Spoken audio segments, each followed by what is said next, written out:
بسم اللہ الرحمن الرحیم۔ السلام علیکم دوستو، آج ہم آپ کو اللہ کے پیارے نبی حضرت محمد صلی اللہ تعالیٰ علیہ وسلم کا بچپن سے لے کر جوانی تک کا پورا واقعہ سنائیں گے، جس کو سن کر آپ کا ایمان تازہ ہو جائے گا۔ اس لیے آپ سے ریکویسٹ ہے کہ ویڈیو آخر تک ضرور دیکھیے گا۔ دوستو، پہلے عرب کے قبیلوں کا جاہلانہ رواج تھا۔ ہر قبیلے کا اپنا اپنا مذہب تھا اور ان سب کے دیوی دیوتا بھی الگ الگ تھے۔ کوئی مورتی کی پوجا کرتا تھا تو کوئی آگ کی۔ یہودیوں اور عیسائیوں کے بھی قبیلے تھے اور وہ بھی مذہب کے بگاڑ کے شکار تھے۔ اس وقت لوگ اللہ کو چھوڑ کر انسانوں اور پیڑ پہاڑوں کی پوجا کرنے میں لگے ہوئے تھے۔ پورے عرب میں دنگا فساد عام تھا۔ عورتیں اور بچے محفوظ نہیں تھے۔ لوگوں کی جان اور مال کی حفاظت کی کوئی گارنٹی نہیں تھی۔ اس اندھیرے دور سے دنیا کو باہر نکالنے کے لیے اللہ نے حضرت محمد صلی اللہ تعالیٰ علیہ وسلم کو اپنا پیغمبر بنا کر اس دنیا میں بھیجا۔ دوستو، حضور صلی اللہ تعالیٰ علیہ وسلم 12 ربیع الاول 571 عیسوی میں پیر کے دن اور صبح صادق یعنی فجر کے وقت مکہ میں پیدا ہوئے۔ آپ کے پیدا ہوتے ہی آپ کے دادا عبد المطلب آپ کو گود میں اٹھا کر کعبہ شریف میں لے گئے، آپ کے لیے دعائیں کی اور آپ کا نام رکھا محمد۔ پوتے کی پیدائش کی خوشی میں آپ کے دادا نے 7ویں دن اپنے قبیلے کے لوگوں کی دعوت کی۔ لوگوں نے آ کر آپ کے دادا سے پوچھا کہ آپ نے ان کا نام محمد کیوں رکھا ہے؟ تو آپ کے دادا نے جواب دیا کہ میں چاہتا ہوں کہ میرے پوتے پر اسلام کا اثر پڑے، اور آپ کی والدہ سیدہ آمنہ نے آپ کا نام احمد رکھا۔ دوستو، پیغمبر حضرت محمد مصطفیٰ صلی اللہ تعالیٰ علیہ وسلم جب پیدا ہوئے تو آپ کی ختنہ پہلے سے ہی کی ہوئی تھی، اور آپ کی آنکھوں میں سرما بھی لگا ہوا تھا، اور آپ کا تمام بدن پاکیزہ تھا۔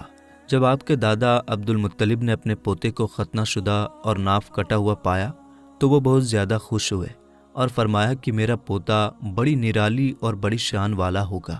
اور یہی نہیں، جب آپ صلی اللہ تعالیٰ علیہ وسلم پیدا ہوئے تو آپ کی مٹھی مبارک بھی بند تھی، مگر شہادت والی انگلی آسمان کی طرف اٹھی ہوئی تھی، اور ایسا لگ رہا تھا جیسے خدا کی وحدانیت کا اقرار کر رہی ہے۔ دوستو، جب حضرت محمد صلی اللہ تعالیٰ علیہ وسلم پیدا ہوئے تو اس وقت عرب میں یہ رواج ہوا کرتا تھا کہ شہر کے بڑے لوگ اپنے بچوں کو دودھ پلوانے کے لیے اور پلنے بڑھنے کے لیے دیہاتوں میں بھیج دیا کرتے تھے، تاکہ گاؤں دیہات کی کھلی ہوا میں رہ کر ان کا بچہ خوب صحت مند بنے۔ کیونکہ دوستو، اس زمانے میں گاؤں دیہات کا موسم شہروں کے مقابلے زیادہ صاف ستھرا اور زیادہ اچھا ہوا کرتا تھا۔ اسی وجہ سے گاؤں دیہات میں پلے بچے زیادہ صحت مند اور موٹے تازے ہوا کرتے تھے۔ دوستو، اسی رواج کے مطابق پیغمبر حضرت محمد صلی اللہ تعالیٰ علیہ وسلم کو بھی مکہ سے دور طائف کے قریب ایک علاقہ ہے جہاں بنی سعد قبیلہ رہتا ہے، وہاں لے جایا گیا اور ایک دائی کو سونپ دیا گیا جس کا نام دائی حلیمہ تھا، اور وہ بنی سعد قبیلے سے تھی، اس لیے ان کو حلیمہ سعدیہ بھی کہا جاتا ہے۔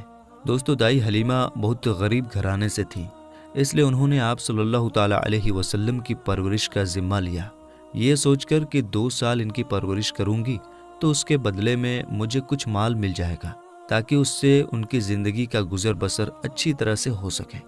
دوستو، جیسے ہی حضرت آمنہ نے اپنے پیارے بیٹے حضرت محمد صلی اللہ تعالیٰ علیہ وسلم کو دائی حلیمہ کے حوالے کیا، اور جو ہی دائی حلیمہ نے آپ صلی اللہ تعالیٰ علیہ وسلم کو اپنی گود میں اٹھایا تو اسی وقت سے دائی حلیمہ کی زندگی میں رحمت اور برکت ہونی شروع ہو گئی۔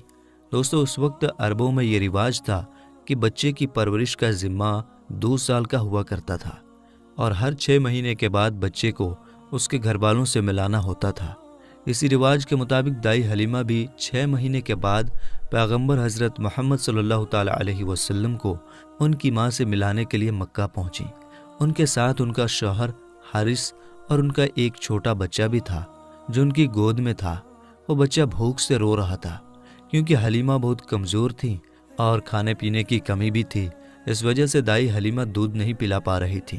لیکن جیسے ہی انہوں نے اللہ کے پیغمبر حضرت محمد صلی اللہ تعالیٰ علیہ وسلم کو اپنی گود میں اٹھایا اور ان کو دودھ پلانا شروع کیا تو پیغمبر حضرت محمد صلی اللہ تعالیٰ علیہ وسلم نے خوب سیر ہو کر دودھ پیا، اور آپ صلی اللہ تعالیٰ علیہ وسلم کے دودھ پی لینے کے بعد دائی حلیمہ نے اپنے معصوم بچے کو بھی خوب دودھ پلایا۔ یہ دیکھ کر حلیمہ پریشان ہو گئیں کہ یہ کیا معاملہ ہوا۔ وہ جب مکہ آ رہی تھیں تو ان کے پاس دودھ نہیں تھا، مگر جب سے یہ بچہ ان کی گود میں آیا ہے تب سے اللہ کی طرف سے خاص رحمتوں کا آنا شروع ہو گیا ہے۔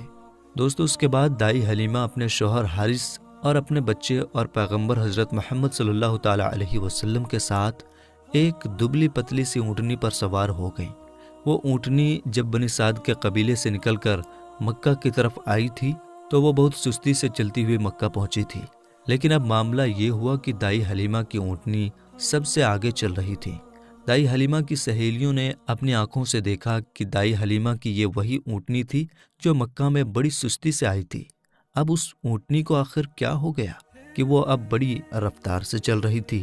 دوستو، یہ نظارہ دیکھ کر دائی حلیمہ کی سہیلیاں کہنے لگیں، حلیمہ ہم پر رحم کرو، دھیرے چلو، کیا یہ وہی اونٹنی ہے جس پر تم مکہ آئی تھی؟ تو یہ سن کر دائی حلیمہ کہنے لگیں کہ جب سے یہ بچہ میری گود میں آیا ہے تب سے معلوم نہیں عجیب عجیب سے واقعے میرے ساتھ ہونے لگے ہیں۔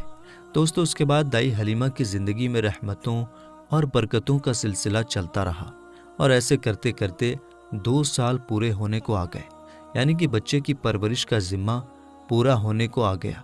جو ایگریمنٹ ہوا تھا وہ پورا ہو رہا تھا۔ خیر اور برکتوں کا سلسلہ دائی حلیمہ نے ان 2 سالوں میں اپنی زندگی میں خوب دیکھا۔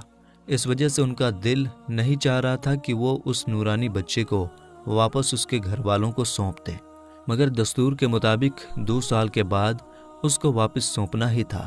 اس لیے 2 سال کے بعد دائی حلیمہ پیغمبر حضرت محمد صلی اللہ تعالیٰ علیہ وسلم کو اپنے ساتھ لے کر مکہ کی طرف نکل پڑی۔ جب وہ مکہ میں پہنچی تو حضرت آمنہ سے کہنے لگی کہ آپ کا بچہ بڑا ہی برکتوں اور رحمتوں والا بچہ ہے۔ جب سے یہ بچہ میری گود میں آیا ہے تب سے میری تو زندگی ہی بدل گئی ہے۔ میری زندگی میں برکتوں رحمتوں کا دور شروع ہو گیا ہے۔ اس لیے میری آپ سے گزارش ہے کہ آپ تھوڑے دن اس بچے کو میرے پاس رہنے دیں، میں تھوڑے دن اس کی پرورش کرنا چاہتی ہوں۔ تو یہ سن کر حضرت آمنہ نے پہلے تو انکار کر دیا، مگر دائی حلیمہ کے بار بار کہنے پر حضرت آمنہ تیار ہو گئیں اور کہنے لگیں کہ تھوڑے دن اور اپنے پاس رکھ لو، پھر واپس آ کر مجھے دے جانا۔ اس طرح سے دائی حلیمہ آپ صلی اللہ تعالیٰ علیہ وسلم کو واپس اپنے ساتھ لے گئیں۔ دوستو، ایسے کرتے کرتے پیغمبر حضرت محمد صلی اللہ تعالیٰ علیہ وسلم کی عمر مبارک 4 سال کی ہو گئی۔ جب آپ کی عمر مبارک 4 سال کی ہوئی تو ایک دن آپ دائی حلیمہ کے گھر کے باہر کچھ بچوں کے ساتھ کھیل رہے تھے۔ ان میں حلیمہ سعدیہ کا ایک بیٹا جو پیغمبر حضرت محمد صلی اللہ تعالیٰ علیہ وسلم کا دودھ شریک بھائی بھی تھا۔ وہ سب کھیل رہے تھے کہ اچانک آپ زمین پر گر گئے اور آپ کے چہرے اور جسم کا رنگ پوری طرح سے بدل گیا۔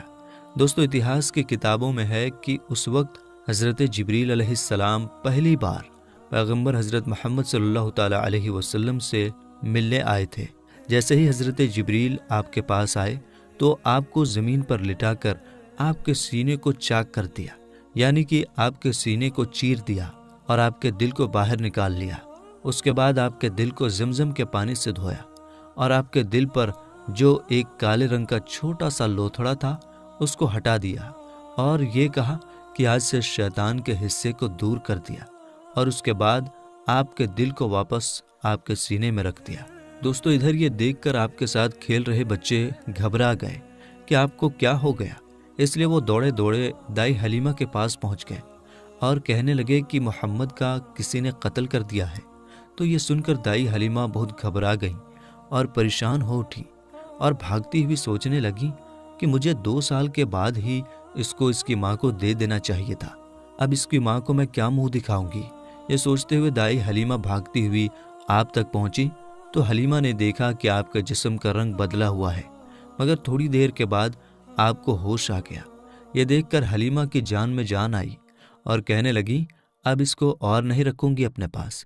اس کے بعد دائی حلیمہ مکہ پہنچی اور پیغمبر محمد صلی اللہ تعالیٰ علیہ وسلم کو حضرت آمنہ کے حوالے کر دیا۔ دوستو، اس کے بعد 4 سال کی عمر کے بعد آپ اپنی ماں حضرت آمنہ کے پاس رہنے لگے۔ اس کے بعد زندگی کے دن بیتتے چلے گئے۔ سن 575 یا 576 میں جب آپ کی عمر 5 اور 6 سال کے بیچ ہوئی تب آپ اپنی ماں حضرت آمنہ کے ساتھ اور اپنے دادا عبد المطلب کے ساتھ مدینہ کی طرف نکلے۔ مدینہ میں آپ کے لیے 2 خاص باتیں تھیں۔ ایک تو یہ کہ مدینہ میں آپ کے والد حضرت عبداللہ کی قبر مبارک تھی، اور دوسری بات یہ تھی کہ مدینہ میں آپ کے دادا عبد المطلب کا ننھال بھی تھا۔ دوستو، اس زمانے میں سفر 1 مہینے یا 1.5 مہینے کا ہوا کرتا تھا، اس لیے آپ کا یہ سفر بھی تقریباً مہینے بھر کا تھا۔ 1 مہینے کے بعد جب آپ پلٹ کر واپس مکہ کی طرف آ رہے تھے تو آپ کی زندگی میں جو واقعہ پیش آیا اسے دیکھ کر آپ کے دادا عبد المطلب بھی رونے لگے۔ اللہ کے پیغمبر حضرت محمد صلی اللہ تعالیٰ علیہ وسلم کو اپنے بچپن کی عمر میں ہی آپ کو دوسرا بڑا جھٹکا لگا اور اللہ نے آپ کو ایک اور آزمائش میں ڈال دیا۔ دوستو، ہوا یہ کہ آپ جب 1 مہینے کے بعد مدینہ سے واپس مکہ آ رہے تھے تو راستے میں ہی آپ کی والدہ حضرت آمنہ کی طبیعت بگڑ گئی اور وہ بری طرح سے بیمار پڑ گئیں، اور اس کے بعد ان کا انتقال ہو گیا۔ مکہ اور مدینہ کے بیچ الابوا نام کی ایک جگہ ہے، وہیں پر حضرت آمنہ کو دفن کیا گیا، اور اس طرح سے آپ 6 سال کی عمر میں ہی یتیم ہو گئے۔ آپ کی اس حالت کو دیکھ کر آپ کے دادا عبد المطلب بہت پریشان ہوئے اور وہ رونے لگے۔ ایک تو یہ کہ آپ کی پیدائش کے کچھ دن پہلے آپ کے والد حضرت عبداللہ کا انتقال ہو گیا تھا، اور اب دوسرا جھٹکا یہ لگا کہ آپ کی عمر ابھی 6 سال کی بھی نہیں ہوئی تھی کہ آپ کی والدہ کا بھی انتقال ہو گیا۔ یہ دیکھ کر آپ کے دادا عبد المطلب کو بہت دکھ ہوا، مگر وہ بھی کیا کرتے، ایک دن تو سب کو مرنا ہے۔ اس کے بعد آپ کے دادا عبد المطلب نے آپ کو اپنی گود میں اٹھایا اور مکہ کی اور چل پڑے، اس فکر کے ساتھ، اس سوچ کے ساتھ کہ آخر اس معصوم سے بچے کے ساتھ ایسا کیوں ہو رہا ہے۔ دوستو، آپ ذرا سوچ کر دیکھیے کہ ان بچوں پر کیا بیتتی ہوگی جو بچپن میں ہی یتیم ہو جاتے ہیں، جن کے والد اور والدہ کا انتقال بچپن میں ہی ہو جاتا ہے۔ اس کے بعد ایسے بچوں کو لوگ دھتکار بھری نظروں سے دیکھتے ہیں، پھر ایسے بچوں کے ساتھ اچھا برتاؤ بھی نہیں کیا جاتا۔ مگر آپ کے ساتھ اللہ کی مدد تھی، جیسا کہ اللہ نے خود قرآن پاک میں ارشاد فرمایا ہے کہ آپ کے یتیم ہونے پر اللہ کی مدد آپ کے ساتھ تھی۔ اسی وجہ سے آپ کے ساتھ اچھا معاملہ پیش آیا اور اللہ نے آپ کو سہارا دیا۔ دوستو، اس کے بعد آپ کے دادا عبد المطلب آپ کو غم کے ساتھ لے کر مکہ میں پہنچے۔ آپ کے گھر کے اندر غم کا ماحول تھا۔ ابو طالب جو آپ کے چچا تھے وہ آپ کو اس حالت میں دیکھ کر رونے لگے۔ ابو طالب آپ کو بہت چاہتے تھے، اور عبد المطلب بھی اپنے بیٹوں سے زیادہ اور اپنے پوتوں سے زیادہ پیغمبر حضرت محمد صلی اللہ تعالیٰ علیہ وسلم کو چاہتے تھے۔ دوستو، ہم آپ کو بتا دیں کہ عبد المطلب وہ شخص تھے جو قریش کے بہت بڑے سردار تھے۔ ان کی لوگ سب سے زیادہ عزت کیا کرتے تھے۔ کعبہ کی چھاؤں میں ان کے لیے ایک خاص فرش بچھایا جاتا تھا جس پر صرف وہی اکیلے بیٹھتے تھے، کسی دوسرے کو اس پر بیٹھنے کی اجازت نہیں ہوتی تھی۔ اللہ کے پیغمبر حضرت محمد صلی اللہ تعالیٰ علیہ وسلم ابھی چھوٹے تھے، کھیلتے کھیلتے وہاں پر آ جایا کرتے تھے اور آ کر اس پر بیٹھ جایا کرتے تھے، اور حضرت عبد المطلب کے ساتھ ہی آگے آتے تاکہ ان کو اٹھا کر وہاں سے الگ بٹھا دیا جائے، لیکن عبد المطلب ان کو روکتے تھے اور کہتے تھے کہ یہ میرا پوتا ہے اور اسے بیٹھنے دو۔ پھر آپ کے دادا آپ کے سر پر اور آپ کی پیٹھ پر ہاتھ پھیرتے اور آپ کو اپنے پاس بٹھا لیتے تھے۔ دوستو، کہنے کا مطلب یہ ہے کہ آپ کے دادا عبد المطلب کے دل میں آپ کے لیے محبت کوٹ کوٹ کر بھری ہوئی تھی۔ آپ کی وہ ہر خواہش کا خیال رکھتے تھے، آپ کی ہر ضرورت کو وہ پورا کیا کرتے تھے، آپ کو کسی بھی طرح کی کوئی تکلیف نہیں ہونے دیتے تھے۔ وہ ہمیشہ آپ کو اپنے ساتھ رکھتے، اپنے ساتھ میں گھماتے پھراتے اور ہمیشہ آپ کو خوش رکھتے۔ دوستو، ایسا کرتے کرتے دن بیتتے چلے گئے۔ اب آپ کی عمر مبارک 8 سال کی ہو گئی، مگر سوچیے اللہ کے نبی نے کیسی کیسی آزمائشوں سے گزر کر اپنے زندگی کا سفر پورا کیا۔ اب آپ کی عمر مبارک 8 سال 2 مہینے 10 دن کی ہوئی تو ایک دن اچانک آپ کے دادا عبد المطلب کا بھی انتقال ہو گیا۔ مرتے وقت آپ کے دادا نے آپ کی پرورش کا ذمہ ابو طالب کو سونپ دیا۔ ابو طالب آپ کے سگے چچا تھے۔ دوستو، ذرا سوچئے اس بچے پر کیا گزرتی ہوگی جس کے بچپن میں نہ تو ماں کا ساتھ ہوتا ہے اور نہ ہی باپ کا ساتھ، ایک دادا کا سہارا ہوتا ہے، وہ بھی چلا جاتا ہے۔ اس کے بعد آپ کی پرورش کا ذمہ آپ کے چچا ابو طالب اٹھاتے ہیں۔ دوستو، اس کے بعد ابو طالب نے آپ کو سہارا دیا، آپ کی ہر طرح سے حفاظت کی، آپ کی دشمنوں سے، تلوار سے، ہر طرح سے آپ کو محفوظ رکھا اور آخری سانس تک آپ کی مدد کرتے رہے۔ حالانکہ ابو طالب پیسے والے نہیں تھے، پھر بھی آپ کو کسی بھی بات کی کمی محسوس نہیں ہونے دی۔ آپ جس بھی چیز کی خواہش کرتے تھے آپ وہ پوری کر دیتے تھے۔ میرے دوستو، اس کے بعد دن بیتتے چلے گئے۔ ابو طالب جب بھی کسی سفر پر جاتے تو آپ حضرت محمد صلی اللہ تعالیٰ علیہ وسلم کو اپنے ساتھ لے کر جاتے، کیونکہ اس زمانے میں سفر بہت لمبا ہوا کرتا تھا، 1-1.5 مہینے کا سفر ہوتا تھا، اور ابو طالب نہیں چاہتے تھے کہ یہ معصوم سا بچہ جس کے نہ والد نہ والدہ کا سہارا ہے، نہ کوئی دادا کا سہارا ہے، اس کو کسی اور کے بھروسے چھوڑ کر جاؤں اور اس کو تکلیف ہو۔ دوستو، ایک بار ابو طالب اپنے قافلے کے ساتھ ملک شام کی طرف تجارت کے لیے روانہ ہوئے۔ یاد رکھیں، پہلے عرب میں جو لوگ تھے، خاص کر کے قریش کے لوگوں کا امپورٹ ایکسپورٹ کا بزنس تھا، یعنی کہ وہ ایک جگہ سے سامان خریدتے تھے اور دوسرے جگہ پر لے جا کر اس کو بیچ دیتے تھے۔ اس طرح سے وہ لوگ سامان خریدتے اور بیچتے تھے۔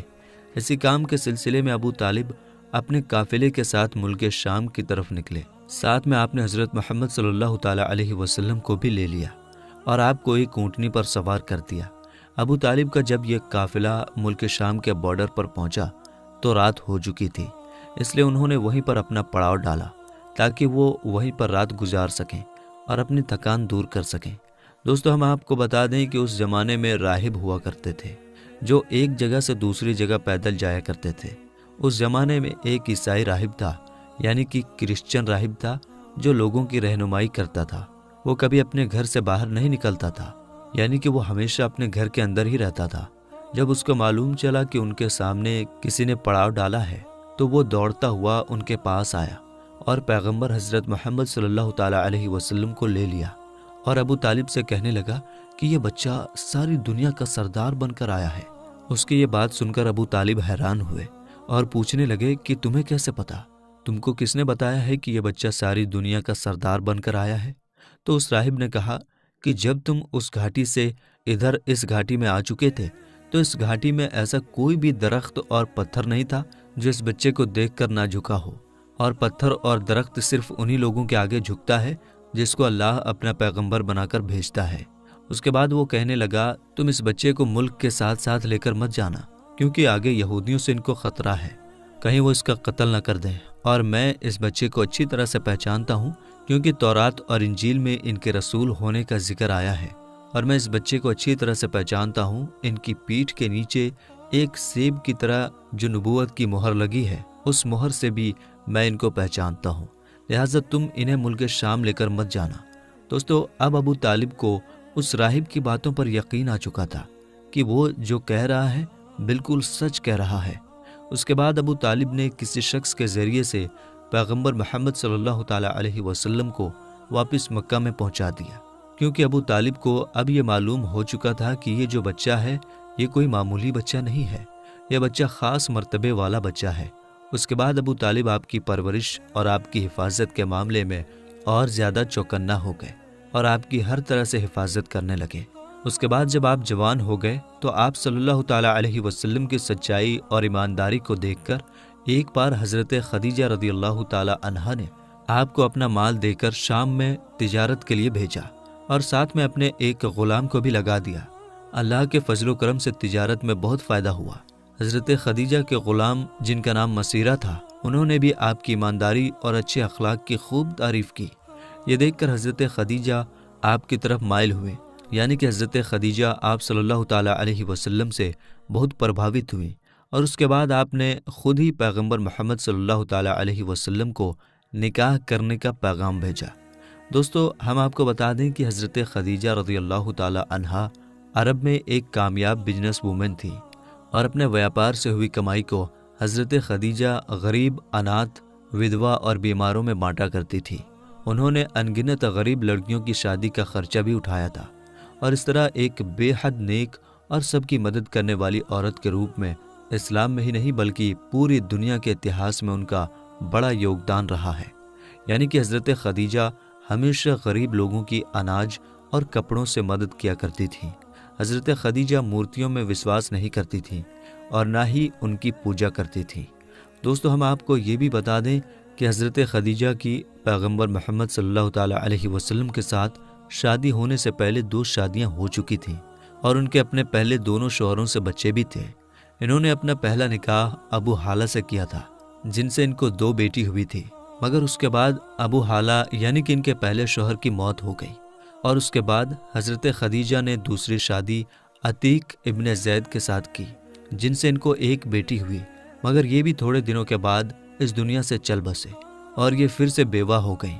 ان کے بعد عرب کے بڑے بڑے تاجداروں نے، سرداروں نے خدیجہ کے ساتھ شادی کی پیشکش کی، مگر حضرت خدیجہ راضی نہ ہوئے، یہاں تک کہ اللہ تعالیٰ نے آپ کو پیغمبر محمد صلی اللہ تعالیٰ علیہ وسلم کی طرف مائل کر دیا۔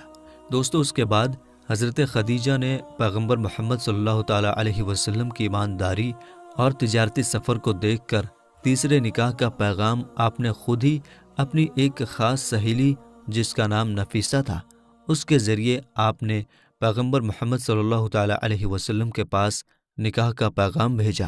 تو یہ سن کر پیغمبر حضرت محمد صلی اللہ تعالیٰ علیہ وسلم نے یہ کہہ کر انکار کر دیا کہ وہ اس کے بارے میں پہلے اپنے چچا ابو طالب اور اپنی چاچی سے بات کریں گے، اس کے بعد میں ہی وہ اس کے بارے میں آپ کو بتائیں گے۔ دوستو، اس کے بعد پیغمبر حضرت محمد صلی اللہ تعالیٰ علیہ وسلم نے اس پیغام کے بارے میں اپنے چچا ابو طالب سے بات کی، یعنی کہ ان کو اس پیغام کے بارے میں بتایا۔ تو یہ سن کر آپ کے چچا ابو طالب بہت زیادہ خوش ہوئے اور نکاح کروانے کے لیے راضی ہو گئے اور آپ کو اجازت دے دی۔ آپ کے چچا حضرت حمزہ نے خدیجہ کے چچا عمرو بن سعود سے رسول اللہ صلی اللہ تعالیٰ علیہ وسلم کے ولی یعنی کہ بڑے ہونے کی حیثیت سے بات چیت کی اور 20 اونٹنی مہر یعنی کہ نکاح کے وقت عورت یا بیوی کو دی جانے والی رقم یا جو آپ کی حیثیت میں ہو، یہ دے کر آپ کے چاچا ابو طالب نے آپ کا نکاح پڑھا دیا۔ دوستو، اس کے بعد حضرت خدیجہ اور پیغمبر محمد صلی اللہ تعالیٰ علیہ وسلم کے نکاح کا خطبہ آپ کے چاچا ابو طالب نے پڑھا۔ اس میں اللہ کی حمد و ثنا کی گئی۔ اس کے بعد قبول نامہ ہوا اور مہر بیان کیا گیا۔ مہر میں 20 اونٹنی لکھی گئی۔ دوستو، یہ ملک شام کی واپسی کے 2 مہینے کے بعد کی بات ہے۔ اس وقت آپ کی عمر 25 سال کی تھی اور حضرت خدیجہ کی عمر 40 سال تھی۔ حضرت خدیجہ آپ کی پہلی بیوی تھی۔ حضرت خدیجہ کے جیتے جی آپ نے کسی اور عورت کے ساتھ شادی نہیں کی۔ آپ کی تمام اولادیں بھی انہی سے ہوئی ہیں، صرف حضرت ابراہیم حضرت ماریہ سے پیدا ہوئے تھے۔ دوستو، پیغمبر حضرت محمد صلی اللہ تعالیٰ علیہ وسلم اور حضرت خدیجہ رضی اللہ تعالیٰ عنہ کی اولادیں یہ ہیں، یعنی کہ آپ کی اولادوں کے نام یہ ہیں: پہلے قاسم، پھر زینب، پھر رقیہ، پھر ام کلثوم، پھر فاطمہ اور پھر عبداللہ۔ آپ کے تمام لڑکے بچپن میں ہی انتقال کر گئے تھے، البتہ آدھی بچیوں نے آدھی نبوت کو پایا، ایمان لائی اور ہجرت بھی کی، اور سب کی سب آپ کی زندگی میں ہی انتقال کر گئی۔ صرف حضرت فاطمہ رضی اللہ تعالیٰ عنہا آپ کے اس دنیا سے پردہ فرما جانے کے 6 مہینے بعد اس دنیا سے رخصت ہوئیں۔ حضرت خدیجہ رضی اللہ تعالیٰ عنہا آپ کی پہلی بیوی ہیں۔ جب آپ صلی اللہ تعالیٰ علیہ وسلم پر پہلی آیت نازل ہوئی تو رسول اللہ صلی اللہ تعالیٰ علیہ وسلم نے سب سے پہلے آپ کو بتایا۔ اسلام قبول کرنے والی میں حضرت خدیجہ پہلی خاتون ہیں۔ اسلام کو پھیلانے میں نہ صرف آپ نے ساتھ دیا بلکہ مالی طور پر بھی آپ نے بڑھ چڑھ کر حصہ لیا۔ دوستو، پیغمبر حضرت محمد صلی اللہ تعالیٰ علیہ وسلم حضرت خدیجہ رضی اللہ تعالیٰ عنہا سے بہت محبت کیا کرتے تھے، اور ان کے ہوتے ہوئے یعنی کہ حضرت خدیجہ کے جیتے جی آپ نے دوسری شادی نہیں کی تھی۔ حضرت خدیجہ اور پیغمبر محمد صلی اللہ تعالیٰ علیہ وسلم کا ساتھ تقریباً 25 سال تک رہا۔ اللہ کے پیغمبر حضرت محمد صلی اللہ تعالیٰ علیہ وسلم نے فرمایا کہ خدیجہ دنیا کی بہترین عورتوں میں سے ہے۔ آپ رضی اللہ تعالیٰ عنہ کی وفات کے بعد بھی پیغمبر حضرت محمد صلی اللہ تعالیٰ علیہ وسلم اکثر آپ کو یاد کیا کرتے تھے اور آپ کی سہیلیوں کو ہدیہ بھجواتے رہتے تھے۔ دوستو، پیغمبر حضرت محمد صلی اللہ تعالیٰ علیہ وسلم کی تمام اولادیں یعنی کہ آپ کے 6 بچے حضرت خدیجہ سے ہی ہیں، سوائے حضرت ابراہیم رضی اللہ تعالیٰ عنہ کے۔ حضرت خدیجہ کی قبر مبارک جنت المعلیٰ مکہ میں ہے۔ جس سال حضرت خدیجہ رضی اللہ تعالیٰ عنہا اور آپ کے چاچا ابو طالب کا انتقال ہوا تھا، اس سال کو آپ نے غم کا سال قرار دیا۔ میرے دوستو، اعلان نبوت سے پہلے اللہ کے پیغمبر حضرت محمد صلی اللہ تعالیٰ علیہ وسلم کچھ کھانے پینے کا سامان اپنے ساتھ لے کر غار حرا کی پہاڑی پر چلے جایا کرتے تھے اور وہاں جا کر اللہ کی عبادت کرتے تھے، یعنی کہ اللہ کی عبادت میں مشغول رہتے تھے۔ یہ سلسلہ کافی دنوں تک ایسے ہی چلتا رہا۔